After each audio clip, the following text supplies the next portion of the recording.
My sister-in-law's wedding happened in a little river. I mean, in the river, in the water. The minister, bride, who's my husband's sister, and groom stood on a little strip of land so they were not wet, but all the attendants were expected to stand in knee-deep rushing water for the whole ceremony. I'm sure it made for great photos, but I dislike mud, germs, insects, and whatever diseases are found in that stream. The kids who couldn't easily stand in the water that might be as tall as their whole body were left in ankle-deep water nearby with a couple of older women. When I refused to move my shoes and socks and pull up my dress pants, my husband offered that I stay with the kids. I said no, I refuse to walk into that water, even if it's just ankle-deep. Apparently most people there knew about the water thing, but I didn't. My husband knew, but claimed he forgot to tell me. The ceremony could have easily moved forward with me standing on the shore just a few feet away from the kids, but no. The bride and groom apparently refused to start until every person was in the water, and my husband waded in the water back and forth between his sister and me to mediate. My husband was becoming visibly angry at me the longer it went on, and kept acting like I was in the wrong. The bride and groom eventually relented and the ceremony went on, delayed by maybe 30 minutes. In the after party, I felt like I was being avoided by everyone else, including my husband. That was nearly 2 weeks ago. My husband was stone-faced and refusing to talk to me about it, or about anything at all for several days, and when he started talking again, he refused to address the wedding beyond telling me that I humiliated him in front of his family and he refuses to talk about it any longer. Things like, I will get really angry if you keep bringing up this topic. Put it to rest and I will try to forget what you did. But I feel like I did nothing wrong. I feel blindsided because if I'd been told in advance what the wedding entailed, I'd have faked a stomach bug and not attended the damn thing at all. Am I the idiot? Edit. As I understand it, that detail was made known to guests beforehand. My husband knew, he claimed that he forgot to tell me about it. My husband and his sister were the ones planning things. I just followed along for the ride and was blindsided by the water thing. When the ceremony started, everyone around me casually started undressing and getting into the water without a fuss, so I suspect they all knew and had consented in advance. I was the only one or one of the few guests who wasn't made aware of it in advance. My husband didn't pack any extra clothes for himself, he was fine being a bit wet. It was a hot day and he's not the kind of person to care about being dirty. Towels were provided by the hosts. OMG, I think this is the absolutely most backcrap crazy wedding theme or whatever idea this was supposed to be that I've ever heard. Sweet Jesus in a manger standing in a river to get married. Not the idiot, but your husband and his family are. In a river, huh? Wow, just wow. Your husband is a massive idiot for not telling you in advance, and the couple are massive idiots for refusing to go on without you in the water. Don't feel guilty, this is on them, mostly your spouse, and not on you. Sorry, but it's such an unusual request to make of wedding guests that there is no way they forgot to tell you. They just hoped you would fall in line. On top of that, they should have had your back, not tried to negotiate you into an uncomfortable position, especially publicly. I love the water, but at a wedding wouldn't stand in moving water through a ceremony for photos. Maybe it was a group baptism too? That was my first thought. Having a ceremony in a river is an extremely out of the norm thing. There's absolutely no way he forgot such an absurd thing. He knew OP would refuse, maybe even refuse to go, if the bride and groom wouldn't compromise. And he thought, I know, if I don't tell her and we just rock up and OP finds out, the pressure of holding up a wedding will be enough to force OP into doing it. Peer pressure will win out here. Exactly, the sister was never going to compromise. She'd rather put her wedding on hold for half an hour while trying to force a guest into a river than just let it go. So he decided it was easier to just manipulate and pressure OP. It sounds like some weird damn power trip. I mean, the bride and groom weren't getting in the river, but they wanted their guests to do it. They were angry. Did someone say napes on those grapes? Just a bizarre request. I don't understand why everyone is saying not the idiot. Like, yeah, you don't have to, but it's only, what, 20 minutes of a living nightmare and then you can dry off and continue like normal. This is the family you married into. Some sacrifices have to be made to keep the peace. Is it always your way or the highway? I'm going to say you are the idiot just because having a relationship with others means giving in sometimes, and being stubborn when it literally won't hurt you at all is not a good trait. Also, you could have just left and waited in the car, rather than contributing to causing a scene. Update, am I the idiot for refusing to get wet for my sister-in-law's wedding? Clearing up some misconceptions, I'm a man, my husband and I are a gay couple. Towels were provided, but nowhere to wash your feet from the mud and germs. A lot of guests had to change of clothes. Some removed part of their outfits and put the lower bits back on after drying themselves, and others decided to get wet and remain in wet clothes. But the bride and groom didn't expect everyone to stay wet all evening. The level of the water keeps getting higher and higher in the comments, so to be clear, it wasn't that deep. From where I stood, I could see women up to their knees or lower thighs for the smaller ones, and to taller guests it reached their shins. I'm 5'2", so I would have been deeper than shin level. I didn't see anyone fall into the water or even seriously stumble, so the fears of guests not knowing how to swim are misplaced. My husband knew about this requirement in advance, as he coordinated with his sister, and he claims it was a mistake that I wasn't made aware until the day of. He's accepted blame for failing to inform me, which is not in question, but he remains upset about the whole event. I don't know his exact feelings on the topic beyond the fact he accused me of humiliating him in front of his family. He refuses to actually discuss and get closure. I wanted to hear from him a form of apology for getting outwardly angry at me but not at his sister when I felt like I was being reasonable. He was getting agitated whenever I tried to discuss it, so now we don't discuss this topic. My husband still talks to me overall, he's calmed down, he acts pretty much normal day to day, and he's even affectionate. He wants this topic to be buried and not addressed again. Well, I feel very frustrated because I feel like I was treated unfairly and then blamed wrongly. His family will definitely remember me as the troublemaker and probably think I'm a disrespectful person, and I'd like my husband to acknowledge that I was done dirty and to defend my reputation in front of his family. I admit fault in that I could have walked away and waited in the car. In retrospect, the bride and groom wanted me in the water because I was the only person on the shore and it was not as picturesque. They should have communicated that, but I should also have understood it. Even if not, it would have been the more mature thing to do, remove myself from the situation so the ceremony could go on and the photos could be as pretty as the couple wanted them to be. Thanks to reasonable people like you, posting my story has been a very positive and constructive experience. I, 32 male, live in an apartment complex with a pool. There's no active lifeguard or anyone really monitoring it like most apartment pools. On Saturday, my boyfriend and I went to hang out at the pool around 2 p.m.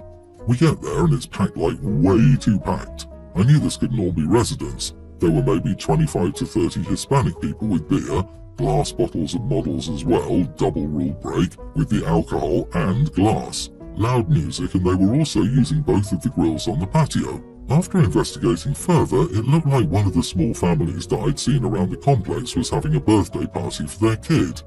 Our complex technically has a rule that all non-residents must be checked in at the office to use the pool, but there's no way they enforce this, and nobody really pays attention to that rule. At a whole idiot birthday party, the entire pool was filled with kids.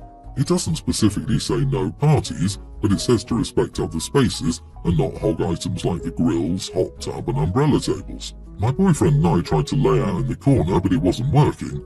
After another couple told us how displeased they were with this party too, my boyfriend suggested we say something. We left, stopped by the front office and told them about the party.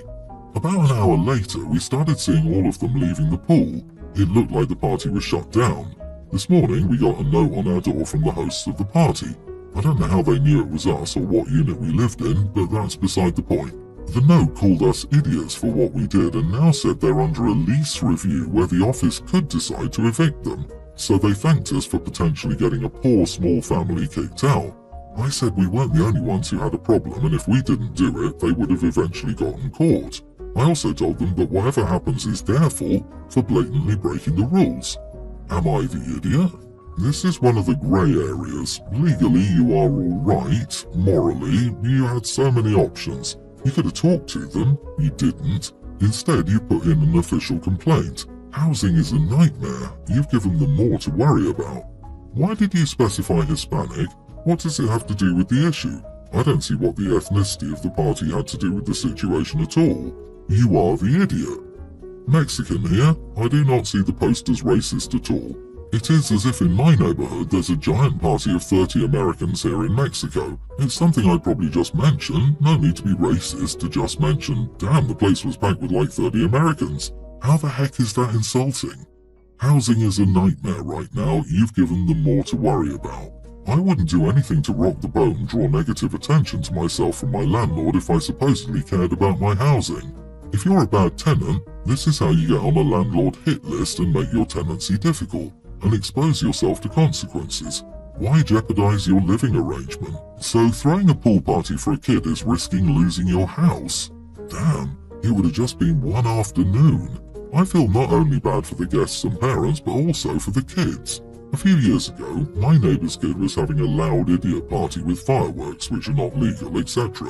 I went over instead of calling the police. She was celebrating her 18th. Let her know that since she's now a legal adult, fireworks are very illegal, and she would be held liable but to proceed to have fun. Are the neighbours inconsiderate? Yes. Is it inconsiderate to ruin a child's birthday? Yes. For one day by the pool. Just one day. People suck. By people, I mean you, OP. Just one day?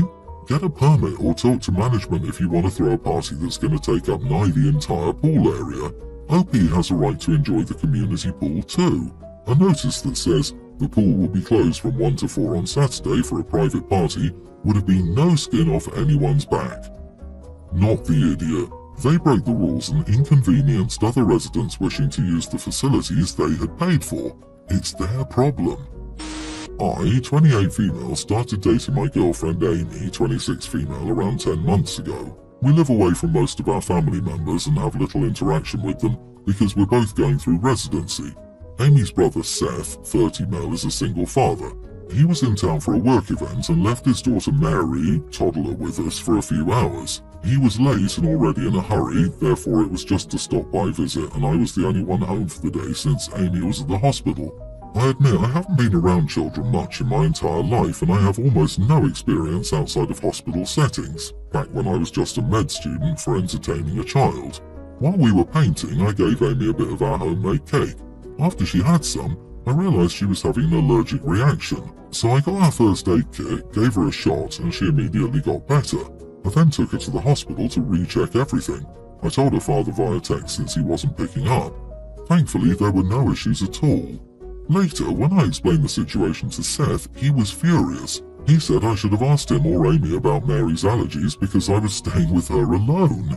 I said I needed to be warned about this because this was sudden and out of the blue, and Mary's nut allergy wasn't something Amy had told me about. She'd been at the hospital for 30 hours when Seth left Mary with me, so she clearly wasn't being her 100% self. It simply never came up. Seth called me an ignorant workaholic woman who didn't care about family and left. Amy thinks I'm right and that he should have told me, but she also thinks it's pretty common to ask about allergies while babysitting children. I simply assumed if there was something I needed to know, Seth would tell me. Am I the idiot? Not the idiot. It's his responsibility to tell people about his kids' allergies. If he's too busy to properly care for his child, he should at least get her a medic alert bracelet or something, and don't let him make you feel guilty. Seth is passing the buck on responsibility. It's the parents' responsibility to disclose all necessary health information to their caregiver. You sound like a great caregiver as well. You kept her entertained and responded to medical crises with professional level competency. Seth was lucky to have you looking after his daughter. Seth failed to disclose. Seth failed to answer his phone. Side note, if this were ever to happen to me, thankfully my kids don't have known allergies as of yet, I would feel so awful for putting you through something that could be deemed traumatic, and I would be so grateful to you for acting quickly and decisively to ensure my child got the care they needed. So kudos to you. I have one picky eater that just graduated middle school, so next year he'll be a high schooler. Before, if we were going somewhere and there was no food he liked, I would pack nuggets or something he would eat. Honestly, I'm sick of it. I can't force him to eat something, but I decided not to help him anymore. He's old enough that if he's going somewhere, he can check what there is there, and if he doesn't like it, then pack a sandwich or just suck it up and eat something there. So that's what I'm doing. When I told him he wasn't happy, the first time we went to a graduation party, he didn't pack anything and didn't want any of the food there, so he went hungry. He did the same thing today and didn't pack anything, so at our aunt's, he went hungry. He told everyone in the family what I was doing, and now everyone is angry I'm not feeding him. Am I the idiot? He's old enough to pack food or just eat something there. Not the idiot. No one is going to starve to death at a party. He can eat in advance, choose something offered there, or, worst option, bring his own food. I do think you need to be taking action to help him improve the situation. It could be anything all the way from toddler-level strategies to expanding his food menu, all the way up to having him work with a therapist who specializes in food aversion. You are the idiot. Walk him through it. Don't just tell him. The pieces of planning ahead, packing his food for an event, and adding anything he needs to the grocery list a couple of times. Baby steps make this something he can comfortably take on as an adult skill, rather than, I'm tired of your issues, you're on your own, which is honestly the vibe I'm getting here. Food insecurity is a huge anxiety trigger that is going to make him less flexible and less able to think and plan these things out. I don't know. I don't understand this phenomenon. Picky eaters' preferred choice is chicken nuggets. I'm mystified. Processed cubes of chicken. Every day? Is it the texture, the taste, or the compactness? Or is it the fear of growing up? Just baffling to me. Sometimes kids need a rude wake-up call so they know the consequences. Continuing to baby him will lead to more whining. It's not like his kids are going to pack him food forever. Kids with medical reasons for avoiding foods will start managing their own diets at his age. It's a critical adult life skill to ensure you have something to eat when you anticipate needing food. You are not the idiot. He's old enough to remember things that are important to him.